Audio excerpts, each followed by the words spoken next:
My glass is empty. Oh, wait, there's something here. Oh, yeah. Smells like whiskey. I got to do this last year with her, and it was a great time, and she is an expert. So please welcome Dr. Aaron Mcdonald. I did my PhD at the University of Glasgow in Scotland. So last name Macdonald, as I was trained when I was born, it's M-A-C small d. That's what you tell people, Erin, M-A-C small d. So that is like the old school Highland spelling of like, we will not anglicize this, we will not Americanize it. It is Macdonald. And my grandfather was the one who came over. And so I had these ties to Scotland, but really once I moved there, and I lived there for 5 years, that's where I really got my affinity for whiskey.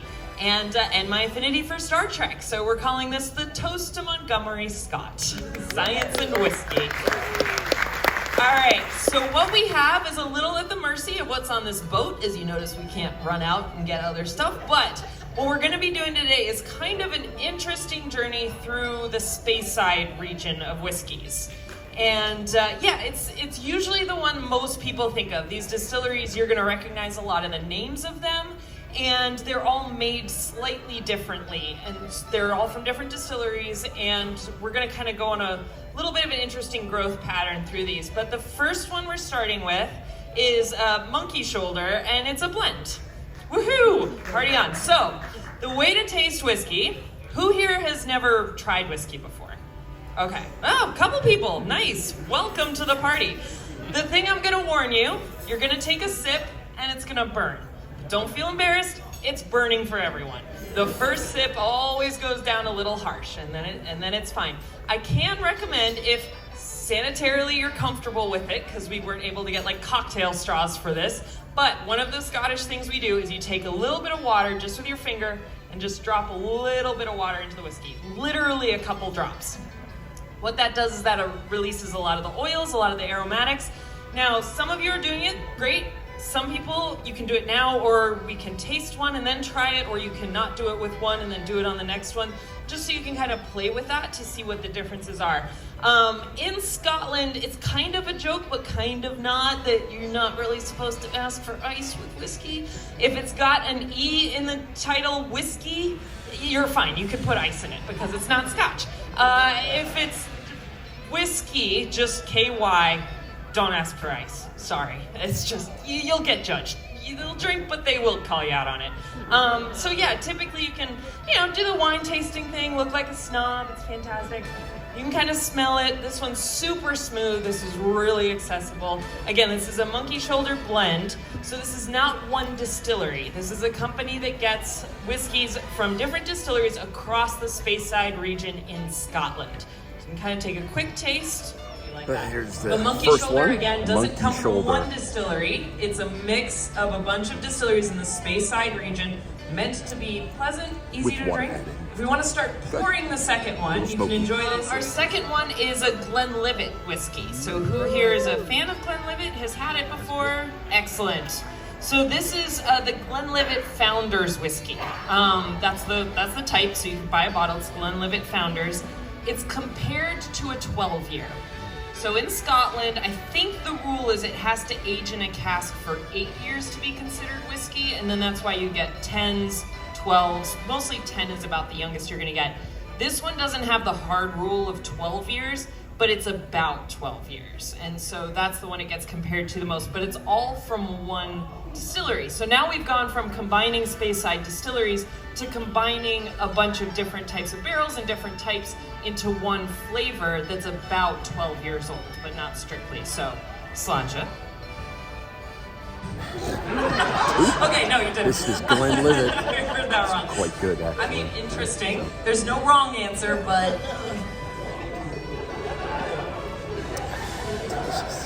That's the sort of traditional way, and we malt barley. And so what they do is they lay it out in these big malting things, and they let it basically germinate. So they let it out, cook, germinate. What that does is it starts to release starches. They run water through it. They run, fresh Scottish water through this barley, and then that releases, and then that is combined with yeast. At that point, you're kind of making making beer. Like if there's people who have made beer, it's really similar to this. Taking a grain, you're malting, you're letting it start to germinate, then you start to combine it with yeast and ferment it. Hot tip for traveling, if you want to pick one distillery tour to go on, I've been on dozens, I would recommend the Akintoshan Distillery. It's right outside of Glasgow. It is just over the road from what would be considered a Highland whiskey, so it's technically a lowland whiskey, but it's only about a 20-minute taxi ride. You can even take the train, and it is the most like humble local whiskey tour you'll ever have. It's gonna be a Scottish person giving it, probably grew up down the street. They're really into whiskey. And they explain it very well. But this is the only whiskey tour I ever went on where they let you taste the vats where it's like basically fermenting as if it would beer. The caution is that that goes through your system. Who is a fan of Hefeweizen? Real Hefeweizen, it has the same effect, but very worse. So you can taste it, but it's a lot of sugar and it moves through you fast. I'm a Tennessee so if you boy. see things like there's some that's Balvenie double wood, there's Akintoshan 3 wood, that's where they'll age it in an American oak barrel, then they move that to a port barrel, then they move it to a sherry barrel. So the flavor is super complex, and it will be years and years in each one. And for me, it infuses a lot of flavor. Those double woods, 3 woods, I love those. I love really rich ones, which we don't have any of, so I'm sorry. So this one is Glenfiddich. Probably heard of Glenfiddich. Yep. And this is Glenfiddich Select. And so we can have a sniff. You want to add some water, you can. So now they we're go on over the these third long, one. I mean, most of a distillery is just warehouses of 15 barrels, years. right? Because they're making a couple barrels, however many barrels a day, but the flavors of the regions. Now, I said there were about 4-ish regions. The 4 I mentioned, again, lowland, highland, Speyside. So this one is, this one now we're going up from 12 to about 15. So these are all 15 years old, but again, they're different barrels that they use. And so they'll, instead of taking one set and going from oak to sherry or whatever, it's just that they have some in oak, some in sherry, some in different ones, that then they all blend together, but they're all 15 years old. So this is aged a little bit longer than what would be the 12-year one, but it's longer. And this is a common misconception. When you have single malt whiskey, you kind of feel like, okay, well, they have a 15 and they have an 18-year-old. The 18-year-old's more expensive, so it's probably the better one. I should probably get that. Not always. It really depends on your own personal tastes, and they really change a lot. I mean, you can get whiskeys that have aged, 25 up into 20 years old, and you might hate it, because that's a long time to be sitting in like an oak barrel. Like, I hope you like sucking on a tree. There's gonna be a lot of oak in that. Anyone heard of the Angel's Share? Cool. So yeah, for those of you who haven't, as they sit in these barrels, the alcohol's evaporating, right? It's wood. There is porosity to it. Even though it's a barrel, it doesn't leak, but it's not perfectly sealed. And so this alcohol, which is high content, is going to be evaporating, and it makes its way through that barrel and evaporates. So you lose over the years the amount that you started with, and that's called the Angel's Share. They're drinking the whiskey out of the barrel. A little less specific with whiskey. I think the main, so your ideal whiskey tasting glass kind of got a nice curve to it. It's usually a crystal glass because it's whiskey. But it has sort of a wide barrel at the bottom, then it narrows, and then it tapers up a little bit, and it's usually pretty small because we just are getting on the train and not speaking to each other. They've made it about 8 days through the West Highland Way, and they get on the train, and they're like, you sit over there, I sit over there, and our friendship is now. Never got a chance to say this is actually, may surprise some of you, this is a Dewar's whiskey. Yeah, I know. Some people are like, oh, I'm deeply ashamed of myself right now, because I liked it, but I don't like Dewar's, because it's commercial. You might not have heard, although I'm pretty sure the whole ship knows by this point. Last night, my boyfriend, now fiance, sitting over there, he looks like the Witcher. He asked me to marry him during the trivia. So, cheers. Sláinte, thank you.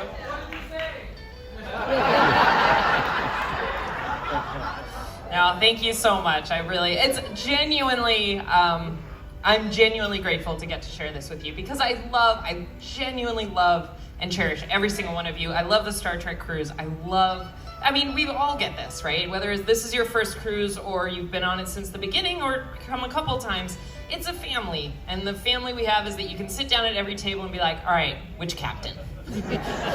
And then you can talk for an hour. So yeah, I love that, and it's just really, really special to me. So thank you so much. I don't know. This is better than my family. When we first met, we were talking about Scotland, and he said, oh, my family's Scottish, and we started talking about that, and I said, you know, well, which family are you from? And he said, oh, my mom's a Burns, but, you know, the lineage is sort of back to the Campbells. All right, a couple people know this story. So I'm a Macdonald. I'm a Highland Macdonald. My grandfather was born in Campbelltown, which again, Campbelltown, there's history there too, before he emigrated. And long ago, I mentioned Glencoe. Glencoe in Gaelic actually means Valley of Blood. And it means that because hundreds of years ago, we're in triple digits, the English and Scottish were fighting, and the English paid off the Campbells. And so in Scottish Highland tradition, if you went to a family and you said, I need shelter, you know, they were welcomed in for the night. Highlands are harsh. They invited in the Campbells to come stay, and then they lit a fire to signal, and they massacred all the Macdonalds. If anyone here is a Game of Thrones fan, the Red Wedding was based on this experience. And so I did not leave that date, thankfully, and we've decided that the universe has just tried to right the many wrongs of a Campbell and a Macdonald. Sorry, ancestors. Thank you all so much. This was really fun. I really appreciate it. And let's do one final group toast, if you have any left, to Montgomery Scott.